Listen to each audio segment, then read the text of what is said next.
Hey there, how's it going? Welcome to my week 6 technical brief presentation. And I'm letting you know right now that this is going to be one of my favorite presentations because it's going to be based on a hobby that I am very familiar with and that's helped me a lot when I was on deployment as a US Navy sailor because it kept my hands busy and my mind free. And those are Gundam model kits, based off the hit anime series in 1979, Mobile Suit Gundam. The series is so popular that Bandai, the company that produces the model kits, creates millions of these kits and they are shipped worldwide. I'm here to inform those not familiar with what the Gundam model kits are, and I can tell you right now, with more than 3 years of build experience and 100 more models ago, it's very fun. So if you're a model enthusiast, this might be up your alley. I'm here to inform you the origin of model kits, the various types they come in, and how building these model kits is fun for every age, and it really builds your creativity.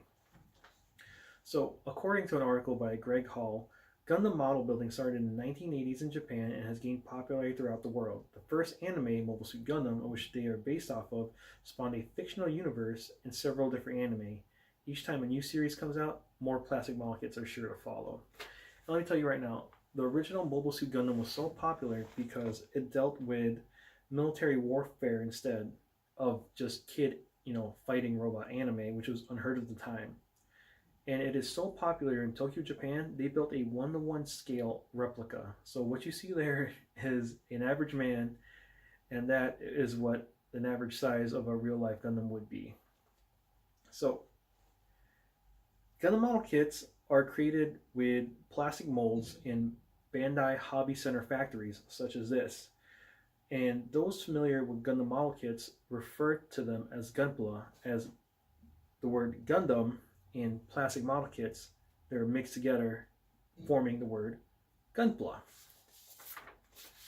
So according to an online article, Gunpla has acted as the backbone in Gundam's enduring success by making the animated designs come to life for its fans.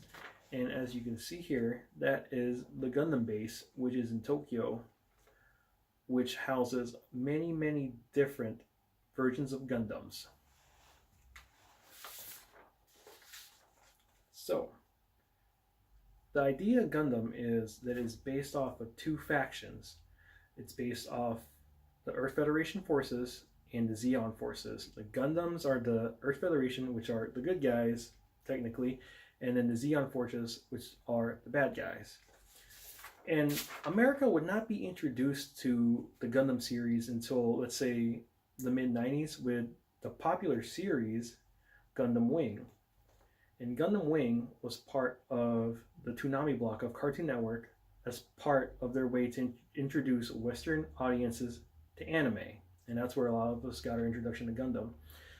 So now let's talk about the different models and the varieties they come in. Gundams are normally recognized as the good guys and in the show by the Earth Federation, and they often come, as you can see here on this side, in white, blue, or yellow, and a V fin on their forehead to represent them or differentiate them from the other mobile suits, which come in different shades and sometimes have accompanying mono eye, which come in dark shades of red or green.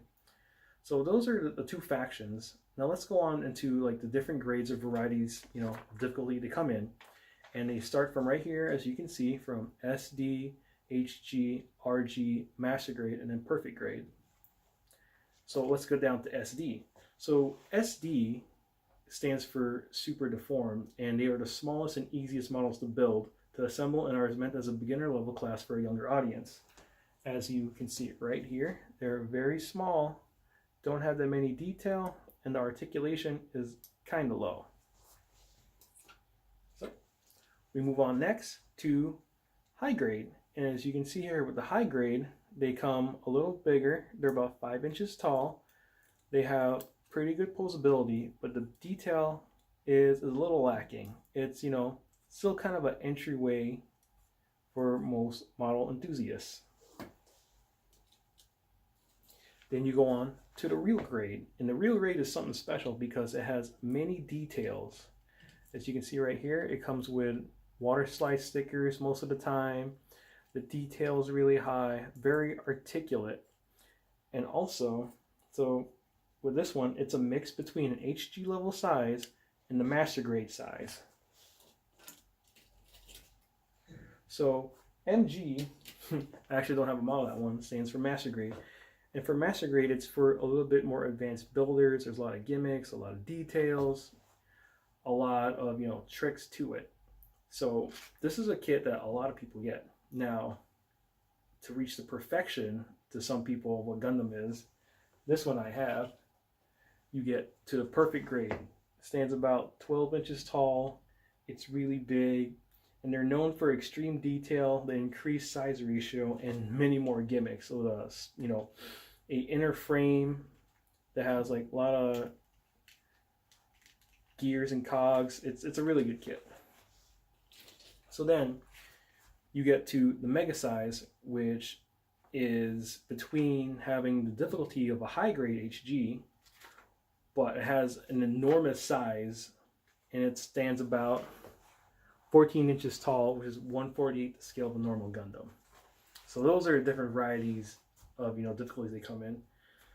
So now we know the history and the variations. Let's talk about how they're fun. Gunpla, or, you know, Gundam model kits, Gunpla, is freedom of creativity. It's one major aspect of this is imagination. It's very satisfying to build a Gundam model kit to completion. Once a person builds a model kit, it gives you a certain feeling of satisfaction. And people who build these model kits, when they build them, they use them as a base sometimes to build their own customizable Gundam or mobile suit, which, you know, it expands the creative mind. And, you know, when you get really good, you might want to enter the Gunpla World Building Championship. As you can see, these are entries right here, and that's held like everywhere in America, in China, you know, Japan, Korea, Philippines. It's like everywhere, worldwide.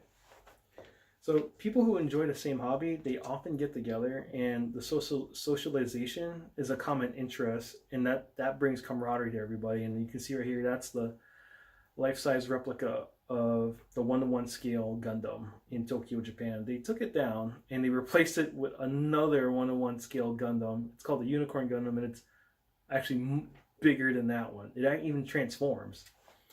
So in conclusion, Gundam has a very rich history in Japan. It's definitely, you know, something to read up on. There are different model types which will bring different experiences, you know, at every level for any age, any experience level. You know, and then building Gundam is just a really good creative outlet, and it's just a great hobby to get into. So that's what Gundams are. That's the history.